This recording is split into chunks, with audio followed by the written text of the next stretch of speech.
कराची में आग से तबाह गुल प्लाजे में लापता 83 अफराद की तलाश। सर्च ऑपरेशन के दौरान एक और लाश निकाल ली गई।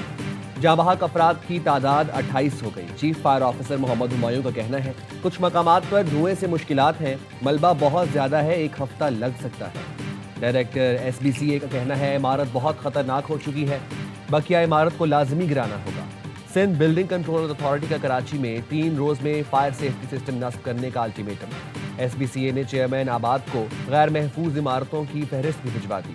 SBCA ने रिम्पा प्लाजा को भी गैर महफूज करार दे दिया। रिम्पा प्लाजा इंतजामिया और दुकान मालिकान को नोटिस जारी। SBCA के मुताबिक गुल प्लाजा के मलबे की वजह से रिम्पा प्लाजा के सतून मुतासिर हुए। रिम्पा प्लाजा के खतरनाक हिस्से के इस्तेमाल पर पाबंदी आए। रिम्पा प्लाजा में बगैर इजाजत किसी भी सरगर्मी पर सख्त एक्शन लिया जाएगा।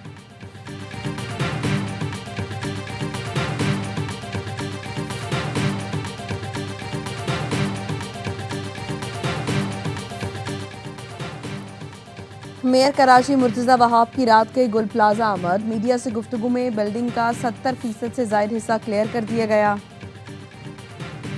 अब तक 11 लाशों की शनाख्त कर ली गई है। लापता अफराद की तफसीलात और मिलने वाली बॉडीज में फ़र्क है। मुस्तकबिल में ऐसे सानियात से बचने के लिए काम शुरू कर दिया है। गुल प्लाजा से मिलने वाले 21 लाशों की शनाख्त का अमल जारी। DNA सैम्पलिंग के जरिए पहली 3 मैयतों की असल शनाख्त हासिल कर ली गई। शनाख्त की जाने वाली लाशें 15 साला मरियम, 26 साला रिजवान और 33 साला शहरूज की निकली। सिंध फॉरेंसिक लैब हुकाम के मुताबिक अब तक 26 मैयतों का पोस्टमार्टम किया जा चुका है। जल्द मजीद लाशों की भी शनाख्त हासिल कर लेंगे। CPLC ने 60 रेफरेंस DNA सैंपल्स लिए थे।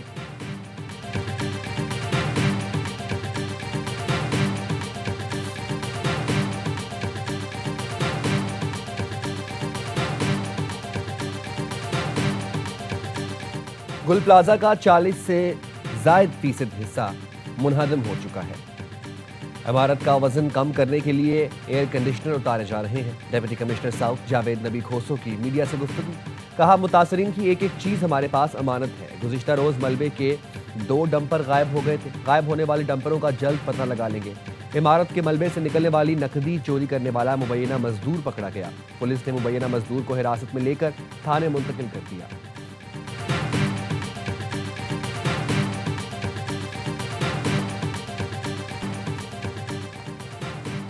बेटे के बगैर कैसे घर जाऊं, माँ को क्या मुंह दिखाऊं। जवान बेटे को देखने की आस, बूढ़ा बाप 4 दिन से घर न गया। गुल प्लाजा के बाहर बेटे का मुंतजर मोहम्मद रफीक AY न्यूज से बात करते हुए रो पड़ा। 22 साला बेटे आरिफ को देखने के लिए राख के ढेर पर नजरें जमा रखी हैं।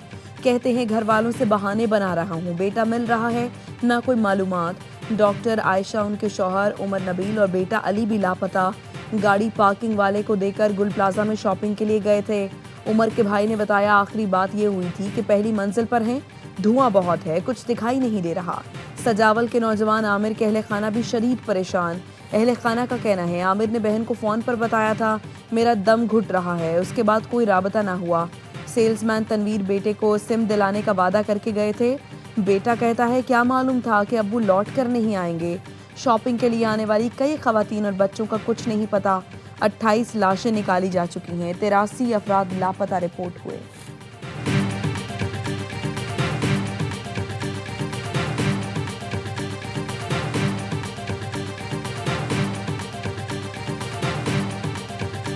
दिन से मैं नहीं सोया। मैं सोच रहा था मेरी फैमिली भी अंदर हो सकती है, ये फाइल बंद नहीं होगी। अगर ये फाइल बंद हुई मैं तो कम से कम रिजाइन दे के चला जाऊं। कोई ऐसा खूनी प्लाजा अगर इस शहर में खड़ा हुआ है या मौत वाला प्लाजा बनने जा रहा है, दोनों को रोकना होगा। सदर में पार्किंग प्लाजा है, वो इस वक्त खाली पड़ी। खत लिखूंगा मेयर कराची को, ये पार्किंग प्लाजा गुल प्लाजा के दुकानदारों को दे दिया जाए।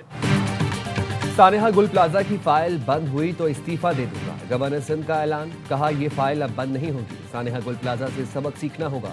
कराची का मजीद कोई प्लाजा खूनी बना हुआ है या बनने जा रहा है तो रोकना होगा।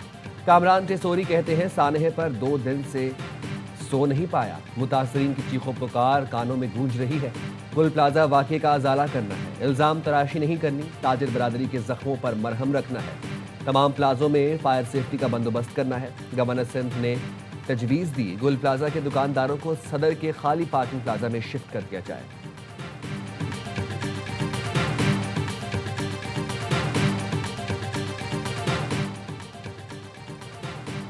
आग लगी तो के इलेक्ट्रिक को खुद फोन करके फौरी बिजली बंद कराई। सदर गुल प्लाजा एसोसिएशन तनवीर पास्ता का एतराफ।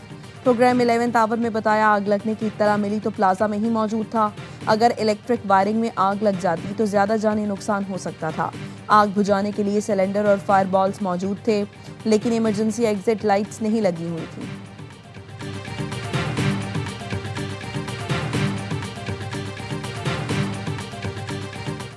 अठारहवीं तरमीम जो है वो एक ढकोसला साबित हुआ है। सारे इख्तियारात जो है मुर्तकिज हो गए हैं जाके सूबाई दारुल हुकूमतों। सियासत करके 18वीं तरमीम तक सिलेबस तक जाएंगे तो सबसे पहले मैं ये कहूंगी सूबे से वो एक मुल्क था सर, जिसको आप दुनिया के नक्शे में कब्ल मसीह से पहले देखेंगे। खतरे की घंटी बजी है, कुछ होश के नाखून लेने चाहिए हमें, और इस मुल्क में मीनिंगफुल जो है आइन में तरामीम करके लोकल गवर्नमेंट सिस्टम जो है उसको एम्पावर्ड सिस्टम को जो है वो इंट्रोड्यूस कराएं। मैं तो हैरान हूँ कि लोगों के दिल की क्या क्या भड़ास सामने आ गई। भाई सूबे के मालिक अवाम है, आप रिजेक्टेड हैं। वज़ीर दिफा ख्वाजा आसिफ ने 18वीं तरमीम ढकोसला करार दे दी। कौमी असेंबली में सानेहा गुल प्लाजा पर बहस के दौरान वज़ीर दिफा ख्वाजा आसिफ ने कहा आग ने कराची में खतरे की घंटी बजाई है। कराची समेत हर शहर में मौसर बल्दियाती निज़ाम होना चाहिए। आवाम को गली मोहल्ले की नुमाइंदगी देना होगी। आइन में तरमीम करके मौसर बल्दियाती निज़ाम लाना होगा। पीपी रहनुमा शहला रजा ने ख्वाजा आसिफ को जवाब दिया। 18वीं तरमीम पर जाएंगे तो सुन लें, सिंध पहले मुल्क था। कब्ल मसीह के नक्शे उठाकर देख लें, लोगों के दिलों की क्या क्या भड़ास सामने आ गई। ज़रूरी नहीं जब हादसा हो तो वज़ीर आला या सूबाई वज़ीर फौरी पहुंचे।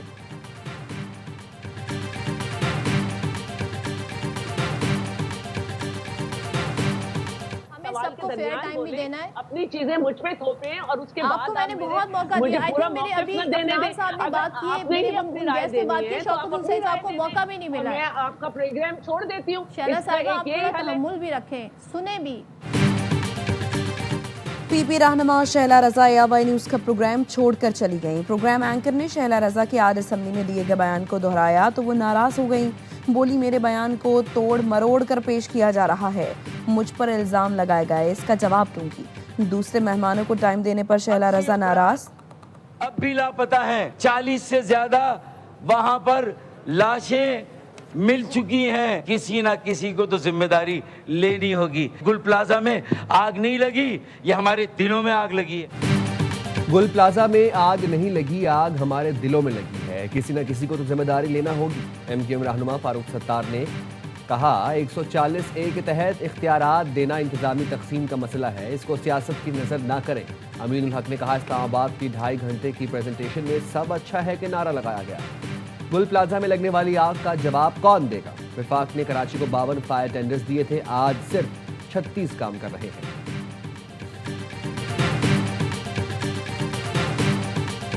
गुल प्लाजा एक मंजिल इमारत थी। अल्ताफ हुसैन का गनमैन गोगा, उसने 2 मंजिला, फिर 3 मंजिला, 4 मंजिला, फिर बेसमेंट खत्म करके गोडाउन बनाए, छोटी छोटी दुकानें बनाई, चलने का रास्ता नहीं। ये सब उस दौर में हुआ जब हम ना मेयर थे ना हम सिंध गवर्नमेंट में थे। गुल प्लाजा में गैर कानूनी तामीरात बानी MQM के गार्ड गोगा ने कराई। कराची के कातिल जबरदस्ती मंजिलें बनवाते थे।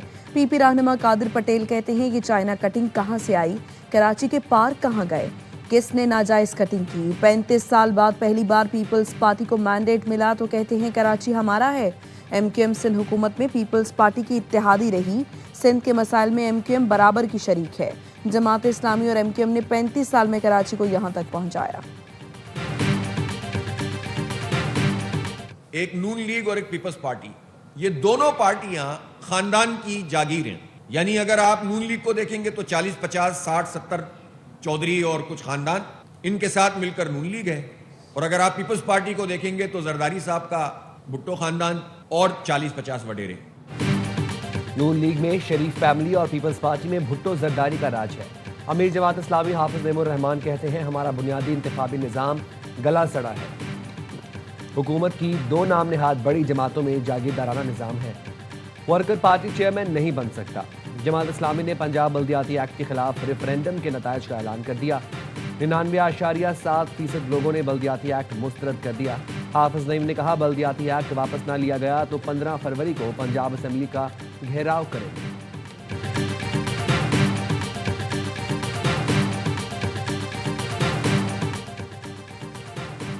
अमरीकी काउंसिल खाना कराची भी गुल प्लाजा आतिशदगी पर रंजीदा। अमरीकी council general Charles Karachi Charles Goodman का आवाम और मुतासरा खानदानों से दिली ताज़ियत का इजहार। अपने बयान में कहा, मुश्किल की इस घड़ी में मुतासरीन के साथ हैं, जानों के ज़िया पर गहरे रंज में बराबर के शरीक हैं, जख्मियों की जल्द सेहतयाबी और लापता अफराद की वापसी के लिए दुआ को हैं। कराची के आवाम के साथ मुकम्मल यकजहती का इजहार करते हैं। रेस्क्यू टीमों के अराकीन को भी खिराज तहसीन पेश करते हैं, जिन्होंने इंतहाई मुश्किल और पुरखतर हालात में अनथक मेहनत की।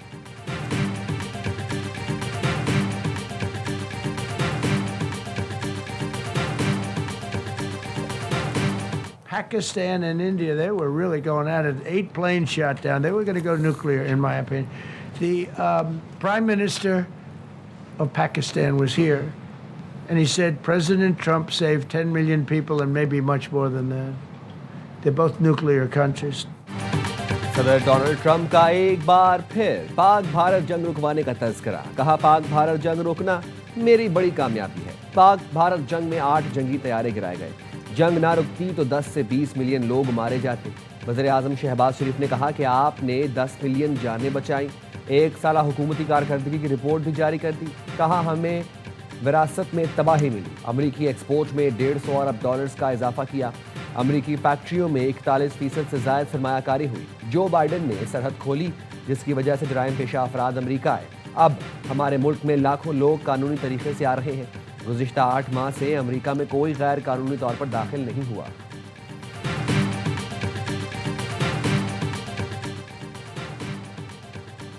तिजारती जंगों में कोई फातेह नहीं होता। पाबंदियों के बजाय खुले मौशी निज़ाम की तरफ बढ़ना होगा। चीन के नायब वज़ीर-ए-आज़म का वर्ल्ड इकनॉमिक फोरम से खिताब। कहा, इक़्तिसादी आलमगीरियत तारीख का फितरी अमल है, जिससे चीन समेत कई मुल्कों ने फ़ायदा उठाया और तेज़ी से तरक्की की। टैरिफ जंगें सिर्फ नुकसान पहुँचाती हैं, उनसे पैदावार और तिजारत के अखराजात बढ़ते हैं। आलमी मईशत तकसीम होती है और वसाइल की मुनसिफाना तकसीम मुतासिर होती है।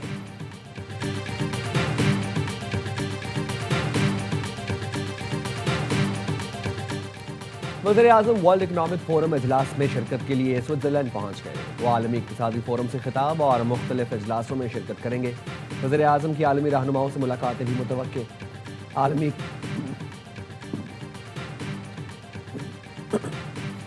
इक़्तिसादी फोरम की शराकतदारी में बिजनेस राउंड टेबल में भी शरीक होंगे। वज़ीर-ए-आज़म मौशी इस्तेहकाम के लिए इस्लाहात और बेहतर होते मौशी आशारियों पर रोशनी डालेंगे।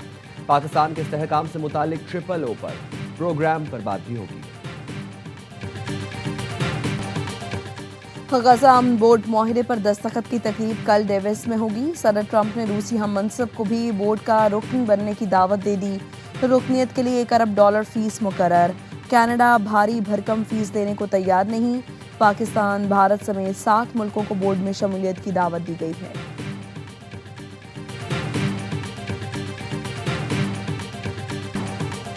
फील्ड मार्शल सैयद आसिम मुनीर का नेशनल पुलिस अकेडमी का दौरा।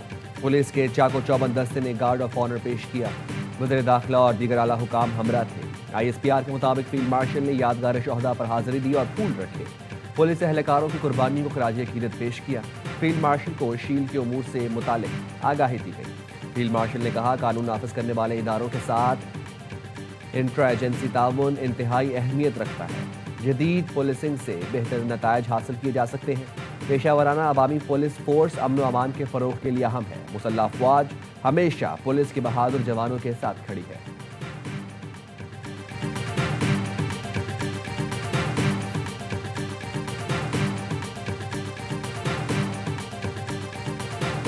हम कोशिश करेंगे कि ये सेनेट पाकिस्तान के अवाम के जो दुख दर्द है उनको ख़त्म करने में, उन पर मरहम रखने में बुनियादी रोल प्ले करे और ऐसी कानून साजियाँ हों जिससे अवाम को फ़ायदा हो, गरीबों को फ़ायदा हो। अल्लामा राजा नासिर अब्बास सेनेट में ऑपोजिशन लीडर बन गए। खिताब में कहा, कोशिश करेंगे सेनेट अवाम के ज़ख्मों पर मरहम रखने में कामयाब हो। पाकिस्तान मादरे वतन है, इन हालात से निकालने के लिए अपना किरदार अदा करेंगे। नून लीग के रहनुमा सेनेटर राना सनाउल्लाह ने कहा, माजी में उलझे रहने के बजाय मुस्तकबिल की तरफ बढ़ना चाहिए। आए मिल बैठकर मामलात पर गुफ्तगू करते हैं। क्या सियासी लोगों को पहले जेलों में नहीं डाला गया?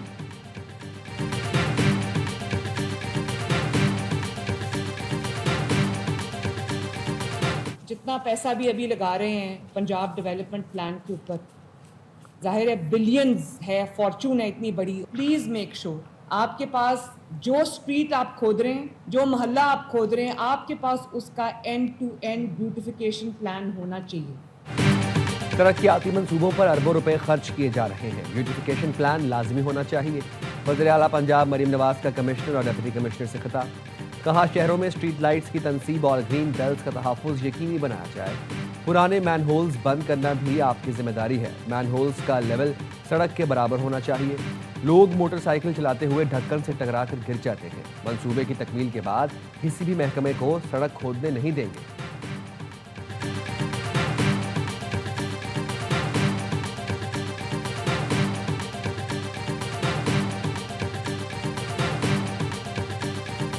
पाकिस्तान की तारीख में पहली मर्तबा सिंध में और ख़ुसूस तौर पर कराची शहर में इलेक्ट्रिक बसेस चलाई। सिर्फ ईवी बसेस तक नहीं रुके, हमने उसके बाद ईवी स्कूटर्स भी शुरू किए हैं, ईवी पिंक टैक्सीज भी शुरू कर रहे हैं। सिंध पहला सूबा है जिसने इलेक्ट्रिक बसें चलाई, ईवी स्कूटी और टैक्सी भी शुरू करने जा रहे हैं। सिंध के सीनियर वजीर शर्जील मेमन का असम्बली में इजहार ख्याल, कहा जितनी भी सरकारी गाड़ी खरीदी जाएं वो इलेक्ट्रिक होनी चाहिए। ऐसी पॉलिसियां बनाएं जिससे हुकूमती अखराजात कम हों।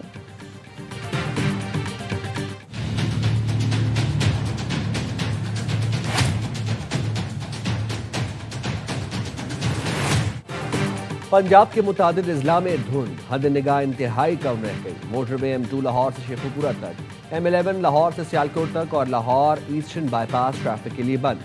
मोटरवे M3 फैजपुर से मुरीदवाला तक, मोटरवे M4 अब्दुल हकीम से मुल्तान तक और मोटरवे M5 मुल्तान से जाहिर पीर तक बंद। कौमी शाहराह पर लाहौर, मांगा मंडी, फूलनगर और पत्तोकी में शदीद धुंध।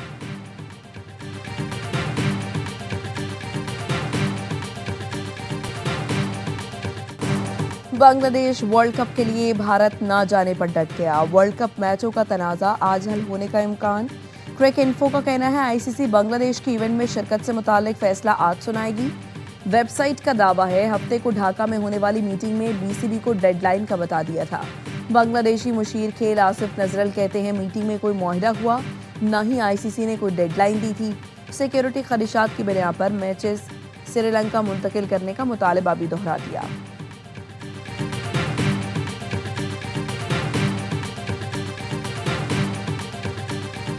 अब वक्त आ गया बतौर खिलाड़ी अपना सफर खत्म कर दो। पाकिस्तान के कामयाब तरीन T20 ऑलराउंडर शुएब मलिक ने PSL को अलविदा कह दिया। पाकिस्तान सुपर लीग का हिस्सा होने को एजाज करार देते हुए कहा 10 साल हर लम्हे से भरपूर लुत्फअंदोज हुआ। क्रिकेट की बेहतरी के लिए जज्बा और हौसला हमेशा बरकरार रहेगा। साबिक कप्तान ने कराची किंग्स समेत 4 PSL टीमों की नुमाइंदगी की। जराये के मुताबिक ऑलराउंडर को नई फ्रेंचाइज सियालकोट में अहम जिम्मेदारी मिलने का इम्कान।